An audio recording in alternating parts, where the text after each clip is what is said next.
When Alfred Hitchcock released Psycho in 1960, he didn't just make a movie, he changed cinema forever.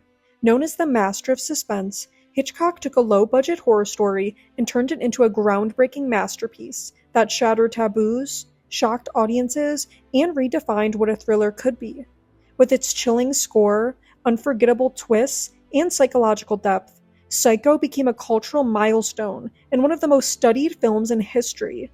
But behind its legacy are hidden details that even die-hard fans might not know. Here are 5 things you didn't know about Psycho. Number 1. Alfred Hitchcock personally funded Psycho. One of the most legendary directors in film history couldn't get studio support for what would become one of the most iconic films. Paramount Pictures, the studio Hitchcock was working with, didn't want to make Psycho at all. They thought it was too gruesome, too strange, and too lowbrow for a director of his stature. To them, it looked like a cheap horror story that would damage Hitchcock's polished reputation. But Hitchcock was fascinated by the novel and obsessed with its potential as a film.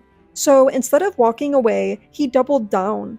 He offered to fund the movie himself, using his own money, and in exchange, he asked for a larger share of the profits. He even waived his usual director's fees.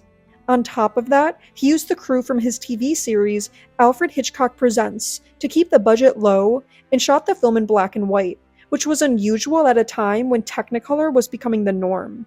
Hitchcock's cost-cutting wasn't just practical, it became part of the movie's visual identity. The shadowy, high-contrast black and white look added a gritty, unsettling tone to the film, amplifying its suspense. And because he was footing the bill, Hitchcock had full creative control. He didn't have to water down the story or remove its more shocking elements. Without that independence, Psycho might never have become what it did. What seemed like a massive risk turned out to be a genius move. Psycho cost around $800,000 to make and went on to gross over $50 million, a staggering return in the 1960s. Hitchcock's gamble didn't just pay off, it transformed the horror genre forever. Number 2. Hitchcock used chocolate syrup for blood in the infamous shower scene. The murder of Marion Crane, played by Janet Leigh, is one of the most famous scenes in film history. The rapid editing, the piercing music, and the shocking nature of the moment created a wave of fear and fascination that still resonates today. But here's something you probably didn't know. All that blood swirling around the drain wasn't blood at all. It was Bosco chocolate syrup. Since the movie was shot in black and white, Hitchcock didn't have to worry about color accuracy. He only needed the liquid to have the right thickness and to show up clearly on film. Red fake blood often looked too thin or transparent in monochrome, while chocolate syrup was thick, dark, and consistent. The rich contrast helped sell the illusion, and audiences were horrified. But that scene's power went beyond technical tricks. Hitchcock planned it down to the millisecond. It took 7 days to shoot just 45 seconds of footage. Over 70 camera angles were used, and the editing process was painstaking. Hitchcock never showed the knife piercing the skin. It was all suggestion. Quick cuts, shrieking violins, and Janet's convincing terror. That's the genius of Hitchcock. He knew what your mind would do when given the right cues. He didn't have to show everything, just enough to make you fill in the blanks with your own fears. And once you knew it was chocolate syrup, it makes you appreciate the filmmaking even more. Something so simple, so ordinary, was used to craft one of cinema's most terrifying moments. Number 3. Hitchcock bought up the copies of the book to protect the twist. Psycho was based on a 1959 novel by Robert Bloch, inspired in part of the real-life crimes of Ed Gein. The book had a shocking twist, one that Hitchcock wanted to keep hidden at all costs. Once he committed to making the film, he worried that readers would spoil the ending of moviegoers. So he devised a bold plan: buy up every available copy of the novel. Hitchcock's team scoured bookstores and bought thousands of copies to take them off the shelves. It wasn't about controlling the story's popularity, it was about preserving the experience for the audience. Hitchcock believed deeply in the power of surprise. He wanted viewers to walk into the theater with no idea what was coming, and he went to extreme lengths to make sure that happened. He even required theaters to adopt strict rules for showings. No one was allowed into a screening after it had started, a policy that was unheard of at the time. Hitchcock recorded special messages urging audiences not to reveal the ending. Posters warned viewers to keep the secret. The campaign created buzz and curiosity, which only added to the film's mystique. The twist, of course, was the true identity of Norman Bates and the fate of his mother. The way the story slowly unravels, revealing that Norman himself is the killer, dressed as his mother, was groundbreaking. By hiding the truth, Hitchcock turned Psycho into an event, a shared experience where the audience gasped in unison. In an age before social media spoilers, this level of secrecy was both innovative and effective. It transformed a horror film into a cultural phenomenon. Number 4. The cast didn't know the full ending while filming.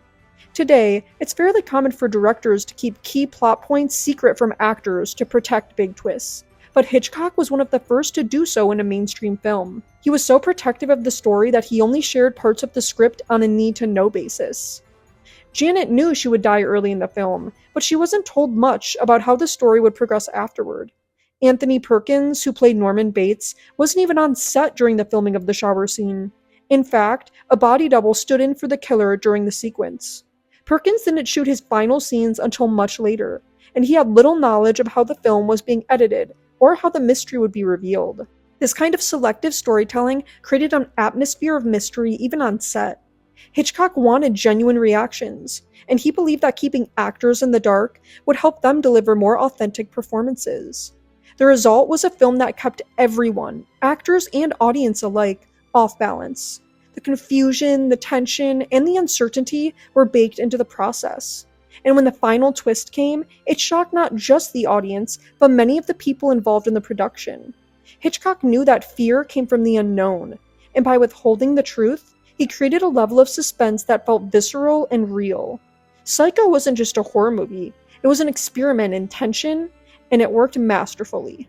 Number 5. Janet avoided showers for years after the making of the film. For a movie that only features one true murder scene, Psycho made a lasting impression on how people viewed everyday activities, like taking a shower. Janet's performance as Marion Crane was so convincing, and the scene was so intense that it had a real-world effect on her life. In interviews, she later admitted that she avoided taking showers for the rest of her life unless absolutely necessary. Even then, she would lock all the doors and leave the bathroom door open. She described being deeply shaken by the vulnerability the scene exposed. After all, Marion Crane is killed in a moment of complete defenselessness. No weapons, no clothes, no way to fight back. The scene tapped into a primal fear, and Janet, despite being part of the illusion, couldn't shake its effect. That says something profound about the film's power. Janet was a seasoned actress. She knew the tricks of the trade. She was on set. She read the script. But even she couldn't fully separate herself from the experience. That's what Psycho did. It blurred the lines between fiction and reality, and it didn't just affect Janet. Audiences reportedly left theaters traumatized. Some said they couldn't shower alone for weeks. Others swore off horror films entirely. Hitchcock had tapped into something deep and psychological, something more disturbing than monsters or ghosts. He showed us how terrifying a single moment of vulnerability could be, and for Janet, that moment stayed with her for the rest of her life. Psycho wasn't just a movie, it was a revolution. It changed the way films were made, marketed, and experienced. It broke rules, defied expectations, and showed that horror could be an art. It inspired generations of filmmakers, from Brian De Palma to John Carpenter to Jordan Peele. The techniques of Hitchcock used, tight camera angles, sound design, misleading structure, became staples of modern suspense. But beyond the technical brilliance, what really makes Psycho endure is its impact. It crawled under people's skin. It made them look at a motel room differently. It made them hesitate before stepping into the shower. And it all started with 5 things most people don't even realize. A self-funded project that defied the studio system, chocolate syrup that passed for blood, a secret so valuable it required a literary manhunt, a cast kept in the dark to preserve the surprise, and a lead actress who never felt the same about showering again. These aren't just trivia points. They're part of what made Psycho timeless. Because when Hitchcock set out to scare people, he didn't just want a jump scare. He wanted something that lingered, something that stayed with you. And over 6 decades later, it still does. Like, comment, and subscribe for daily history and culture content.